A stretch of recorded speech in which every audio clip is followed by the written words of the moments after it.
Hello दुरुक। असली free हो, बात हो सकती है? हाँ बिल्कुल फ्री हूँ, बोलो। यार करीम का बताने के लिए फोन किया था। क्या हो गया करीम को? जॉब छोड़ गया है वो। अरे क्यों यार? यार भाई ने कुछ उल्टा सीधा कह दिया और उसने दिल पर ले लिया। अच्छा तो ये बात है, तब भी कुछ दिन से बहुत उदास लग रहा था वो बेचारा। पता नहीं सब एक दूसरे से दूर क्यों हो रहे हैं। जो भी हो, दोस्ती तो खत्म ना करे ना। छोड़ो, क्या दोस्ती यार, कैसे रह सकते हैं अब हम दोस्तों की तरह।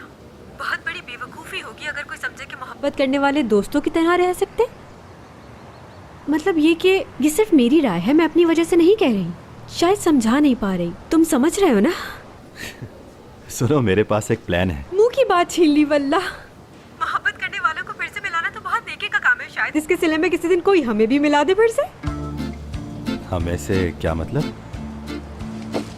हमें यानी हम सब। और क्या मतलब होगा भला? यानी जिसे तुम चाहते हो और जिसे मैं चाहती हूँ, यानी हमारे अपने चाहने वाले। क्योंकि हम तो आपस में मोहब्बत करते नहीं, हम तो आपस में बड़ी है ना। जाहिर है। चलो ओके बाय। पागल हो तुम, बिल्कुल असली पागल, बिल्कुल नमक हो तुम।